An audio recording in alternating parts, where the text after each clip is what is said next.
Am I the asshole for telling my husband that our wedding anniversary dinner is off, unless his parents stop treating our home like their personal vacation rental? My husband Jake and I have been together for 9 years and married for 4. We have a rambunctious, sweet, exhausting 3-year-old son named Liam. We live in a small but charming craftsman-style bungalow we bought in early 2020, right before the world turned upside down. The house is far from perfect. Creaky hardwood floors, one bathroom that's always a war zone during bath time, a kitchen that's too small for serious cooking, but it's ours. We scraped together the down payment, painted every room ourselves, planted a tiny herb garden out back, and made it a home. That's why it hurts so much when it stops feeling like ours. Jake teaches high school history. He's the kind of teacher kids remember fondly years later. I'm a pediatric nurse working 3 12-hour night shifts per week in the PICU. The schedule is punishing. I stumble home at 7 a.m. smelling like hospital antiseptic, ears still ringing from monitors and crying babies, desperate for quiet and sleep. Jake gets Liam to daycare, teaches all day, picks him up, feeds him, does bath and bedtime, then crashes himself. We tag team like soldiers in the trenches. When it works beautifully. When it doesn't, well, that's where the in-laws come in. Jake's parents, Karen and Tom, retired at 62 last year with a comfortable nest egg. They sold their large house upstate, bought a shiny new Class C RV, and announced they wanted to spend their golden years making memories with their only grandchild. On paper, it sounded touching. In practice, it turned into an ongoing, uninvited occupation of our house. They don't call weeks ahead to check availability. They don't ask if we have plans. They send a text the day before, or sometimes the actual morning of. Surprise, we're in town, pulling in around dinner time, camping red every 4 to 6 weeks like clockwork. Stays range from 10 days to 3 weeks. The longest was 23 consecutive days last summer because, according to Karen, the campground mosquitoes were vicious this year, and Liam shouldn't be exposed to all that bug spray. During visits, they don't act like guests. They act like they co-own the property. They've rearranged our entire kitchen to make it more efficient for everyone. They tossed out roughly 60% of my spice cabinet because several jars were definitely expired. Most were not. I'm obsessive about checking dates. They repainted the accent wall in Liam's bedroom a blinding neon lime green without asking because little boys love bright, cheerful colors. They invited 25 members of their extended family over for an impromptu barbecue on a Saturday. I was scheduled for a double shift. Then acted surprised when I came home at 7:30 p.m. to a trashed yard, sticky toddlers running around, and no food left except a half-eaten bowl of potato salad. I've tried talking to Jake about boundaries since roughly visit number 3. I've used every communication technique I know. Calm, I feel statements, bullet point lists, date night conversations after Liam's asleep. Jake always listens. He nods. He says he understands. Then he does nothing meaningful. His automatic response is some variation of, "They're just excited to see Liam. They don't mean any harm. They're retired now. They have all this free time." When I point out that I'm the one dragging myself home after a 12-hour night shift to a house that smells like bacon grease, mothballs, and lemon pledge, and finding my toddler still in yesterday's clothes because Grandma thought he looked so peaceful sleeping in, Jake sighs heavily and tells me I'm being too sensitive, that I need to relax.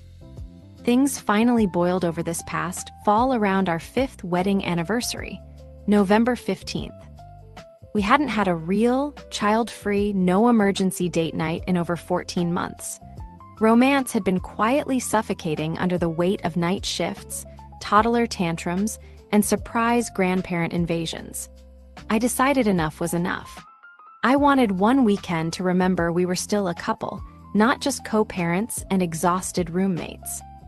So I planned carefully. 6 weeks in advance I booked a table for 2 at Bellissimo, the cozy Italian restaurant where we had our very first date. A boutique hotel room downtown with a king bed, deep soaking tub, and no toddler waking us at 5:30 a.m. My mom to watch Liam overnight. I told Jake the whole plan over takeout one night when Liam was finally asleep. His eyes lit up. He hugged me and said, "Babe, we deserve this so much. Thank you for planning it." For once, I believed something might actually happen. 2 weeks before the anniversary, Karen called Jake. They were just passing through the area and thought they'd stay the whole weekend. Jake told them we already had plans. Karen went very quiet on the phone, then started crying softly. "We just miss our little grandson so much. We promise we won't be any trouble at all. We'll take Liam to the zoo or the park all day Saturday so you two can have some grown-up time." Jake caved in approximately 45 seconds. He came to me later looking sheepish. "It's only one night, babe. We can just move the dinner reservation to Sunday. Mom already said she'll watch Liam." I didn't scream, I didn't cry. I just felt something inside me go very, very still, like a candle flame being pinched out. I canceled the hotel reservation, but kept the restaurant one for one person. I told Jake I was going alone Saturday night. I needed one evening that belonged to me, not to his parents' ever-changing schedule, not to guilt, not to compromise. The weekend arrived. Friday at 6:04 p.m., the RV rumbled into the driveway. Karen immediately started unloading groceries into my refrigerator. Cases of name-brand soda, 6 frozen pizzas, 4 gallons of vanilla ice cream. For the kids, multiple bags of chips, and 3 giant tubs of store-bought cookie dough. Tom turned the television to football at stadium volume while Liam was trying to take his afternoon nap. By Saturday morning, Karen had completely reorganized my linen closet. "You had sheets mixed in with towels. That's just chaos, honey." And declared my fancy espresso machine far too complicated for daily use. So she drove to Target and bought a basic drip coffee maker, which she proudly set up on the counter, still in the box, next to my now sidelined machine. Saturday evening, I gently reminded Jake about our Sunday anniversary dinner reservation. He looked at the floor, rubbed the back of his neck, and said, "Yeah, about that. Mom already planned a big family game night. She bought a whole charcuterie spread and everything. I didn't want to disappoint her after she went to all that trouble." I stared at him for a long moment. So our 5th wedding anniversary is being replaced by charcuterie boards and Uno. He shrugged, helpless. "We can still go out next weekend, or the weekend after, whenever things calm down." I didn't answer.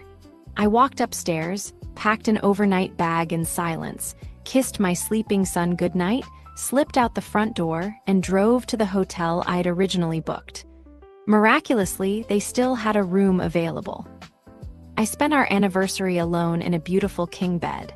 I ordered room service, pasta, wine, tiramisu. I watched a silly romantic comedy. I soaked in the giant tub until my fingers pruned. And then I cried. Not loud, dramatic sobs, just quiet, bone-deep, exhausted crying. The kind that happens when you've been carrying resentment for so long that it finally has nowhere left to go but out. Sunday afternoon, I drove home. The house smelled like pot roast and rosemary. Karen was humming in the kitchen, wearing my apron. Tom was watching golf with the volume at a reasonable level for once. Liam was covered in washable markers from forehead to toes. Jake met me at the door looking like a dog who'd been caught chewing the favorite shoe. I pulled him into the garage so no one could overhear and said, very calmly, I'm done letting your parents turn our home into their seasonal timeshare. From now on, if they want to visit, they give us at least 2 weeks' notice. They stay in a hotel or Airbnb. They follow the house rules that every other adult follows.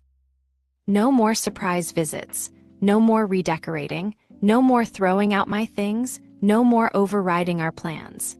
If you can't or won't agree to that and enforce it, I'm going to start looking for an apartment for me and Liam. Jake's face went white. You'd really leave over this? I already left for one night, I said. And it was the first time in years I didn't feel like a stranger in my own house. His parents left Monday morning, several days earlier than originally planned. Karen cried in the driveway, clutching a tissue, saying over and over that she just wanted to help and didn't understand why I was so angry. Tom loaded the RV in silence. Jake keeps telling me he's going to talk to them seriously this time. He says he understands now. He says he sees how much this hurts me. I haven't seen any concrete change yet. Last night, a new message popped up in the family group chat from Karen. A photo of her and Tom sitting in a diner booth, smiling at the camera, with the caption, "Missing our favorite little man already, can't wait to come back soon. Red. I haven't replied. Jake hasn't asked me to. I still love my husband. I still love our son more than anything in the world.